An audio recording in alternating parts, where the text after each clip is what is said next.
Salam sejahtera dalam kasih Tuhan Yesus. Puji Tuhan, kita berjumpa kembali pagi hari ini untuk kita bersama-sama menikmati renungan pagi.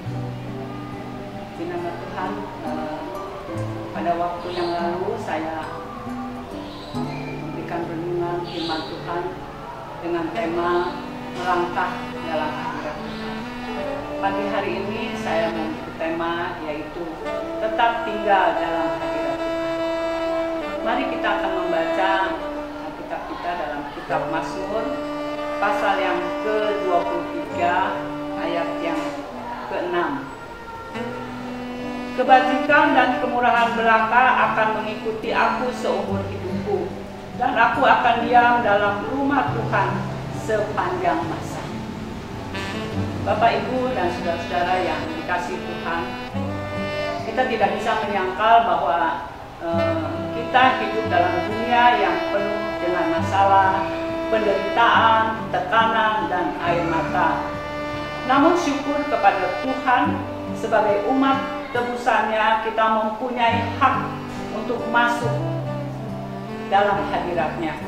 Sehingga sekalipun kita berada dalam dunia yang penuh dengan masalah dan air mata, saat kita berada dalam hadirat Tuhan, ada pertolongan, ada pemulihan, ada kelepasan, ada kepuasan, ada sukacita, dan ada damai sejahtera yang melampaui segala akal. Filipi pasal 4 ayat yang ke-7.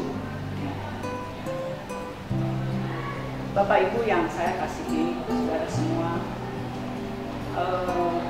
bagaimanapun keadaan kita, yang kita hidup dalam dunia yang penuh masalah dan air mata, yang membuat kita menjadi takut, khawatir, tapi marilah kita mau tetap tinggal dalam hadirat Tuhan.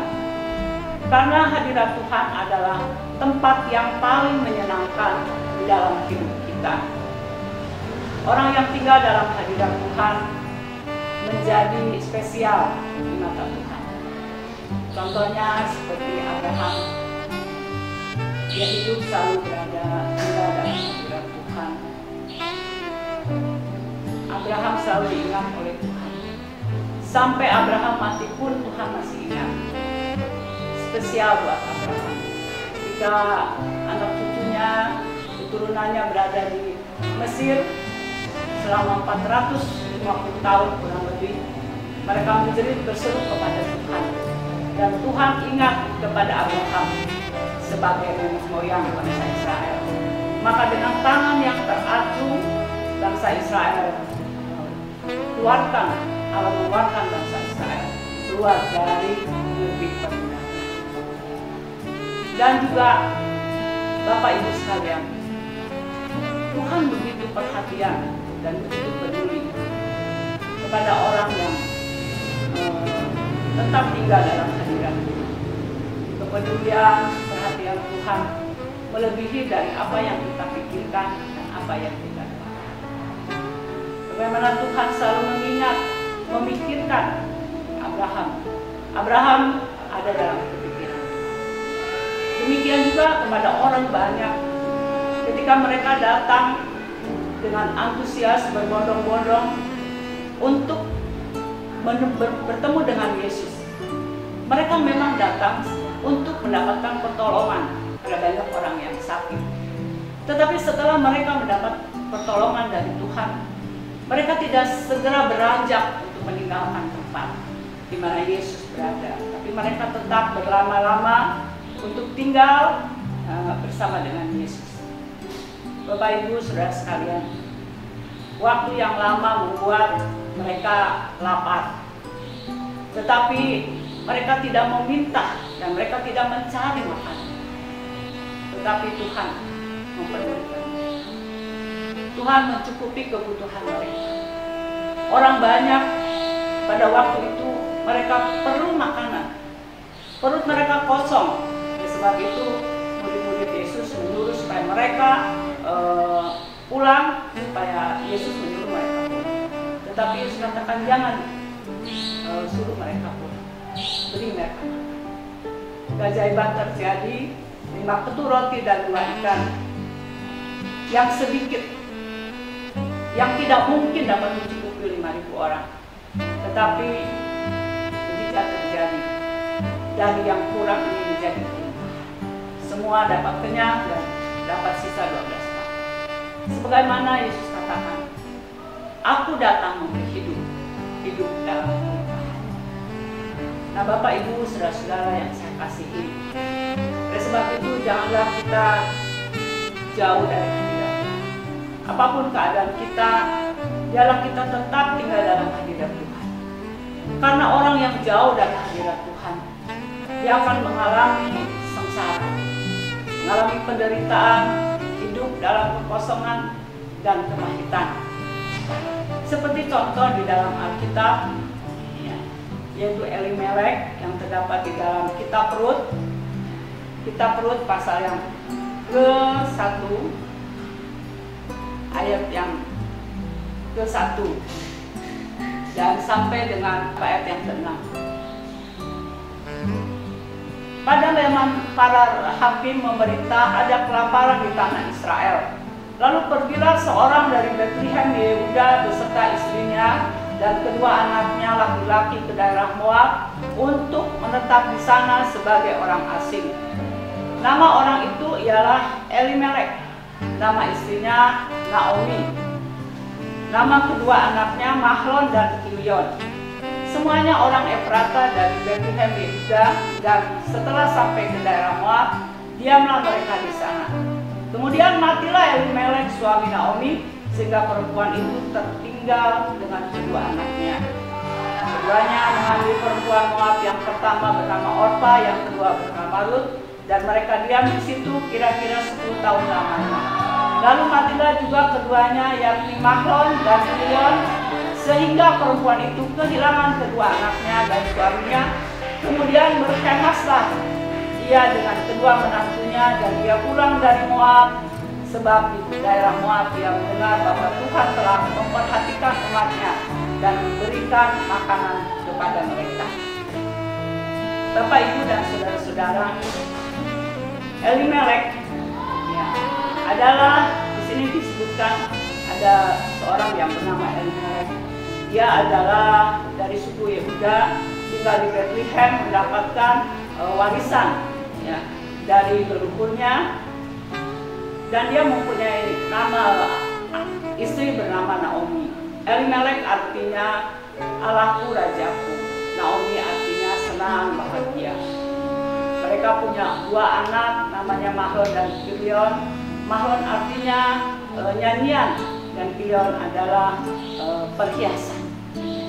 Bapak Ibu sekalian, pada waktu paceklik, ya, suami ini meninggalkan daerahnya, meninggalkan kedudukannya di tanah perjanjian, mengadakan kompromi dengan mencari jalan keluar yang mudah.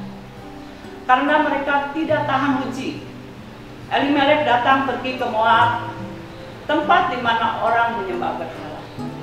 Mereka pergi membawa istri dan anaknya dengan harapan mereka akan mendapatkan keadaan yang lebih baik lagi. Karena di tanah leluhurnya di Bethlehem terjadi paceklik, yaitu kelaparan, melanda kelaparan yang luar biasa. Bapak Ibu sekalian, saudara-saudara sekalian, tidak lama kemudian Elimelek mati.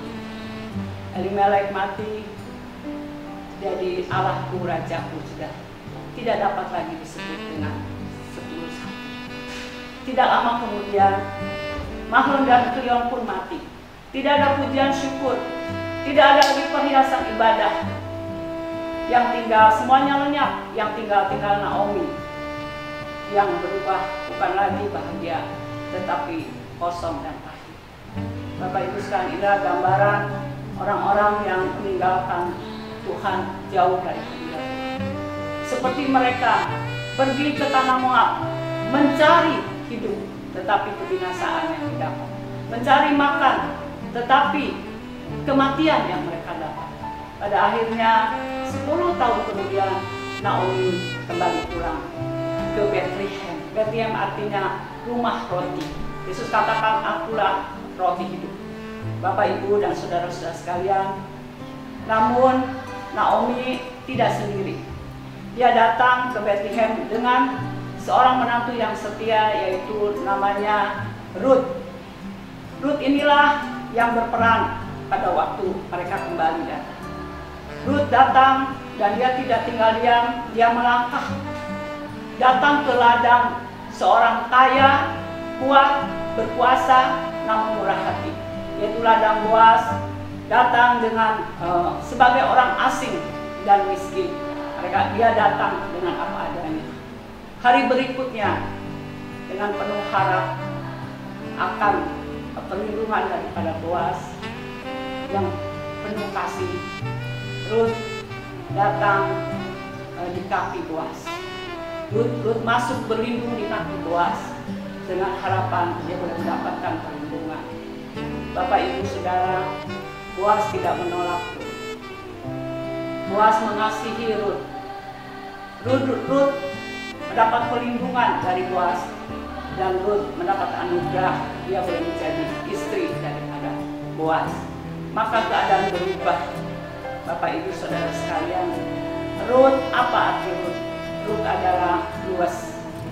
Sebagaimana Ruth datang pada Boas, tinggal berlindung di kaki Boas, demikian juga Boas adalah penebus buat Ruth. Karena zaman sudah tradisi bangsa Israel harus ada penebus, dan Boas bersedia untuk menjadi penebus. Bapak, Ibu sekalian, marilah ya, kita sebagai umat Tuhan, mungkin kita sudah jauh dari Tuhan. Kita menghadapi kehidupan yang penuh dengan kepahitan, penuh dengan penderitaan, penuh dengan air mata. Mungkin kita sudah jauh daripada Tuhan, sudah jauh dari hadirat Tuhan. Hari ini, mari kita kembali tetap tinggal dalam hadirat Tuhan. Sebagaimana Ruth datang di kaki Boas, demikian juga kita. Mari datang dengan luas di kaki Tuhan. Tuhan tidak akan pernah menolak orang-orang yang mau datang. Tuhan Maha Pengasih dan Penyayang. Kasih-Nya tidak berubah, kasih-Nya kekal. Datang kepada Tuhan sebagaimana adanya. Tuhan mengasihi orang yang mau datang dengan penuh harap dan penuh kasih. Kita akan membuka di dalam kitab Yesaya pasal yang ke-57 ayat yang ke-15. Sebab beginilah firman yang maha tinggi dan maha mulia, yang bersemayam untuk selamanya, dan yang maha kudus namanya. Aku bersemayam di tempat tinggi dan di tempat kudus, tetapi juga bersama-sama orang yang remuk dan rendah hati, untuk menghidupkan semangat orang yang rendah hati, dan untuk menghidupkan hati orang-orang yang remuk. Marilah Bapak, Ibu, Saudara-saudara, kembali kembali tetap tinggal dalam hadirat. Hampiri Tuhan bagaimanapun keadaan kita. Mari hampiri Tuhan dengan luas. Seperti Ruth sangat menaruh harap kepada perlindungan dan kasih Boas. Ruth mendapatkan anugerah sehingga Ruth menjadi nenek moyang dari Raja Israel, Raja Daud. Demikian juga anugerah Tuhan tercurah bagi semua orang yang mau datang kepada Tuhan. Tuhan yang maha tinggi, yang bersemayam di tempat yang maha tinggi, tapi Tuhan pula yang ada dekat dengan orang yang remuk dan rendah hati.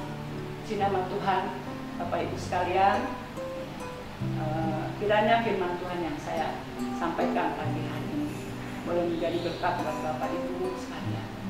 Yang jauh meninggalkan Tuhan, mari kita kembali tetap tinggal dalam hadirat Tuhan.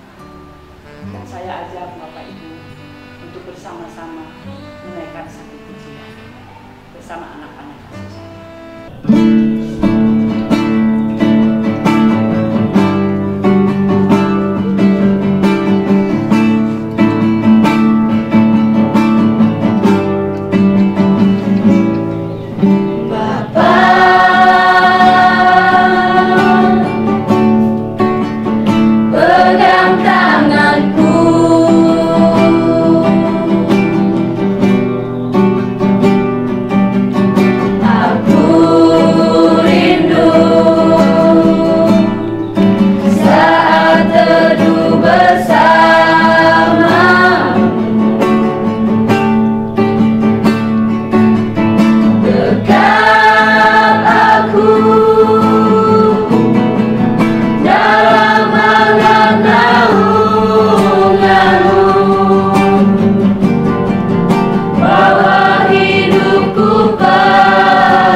Bapa di dalam surga,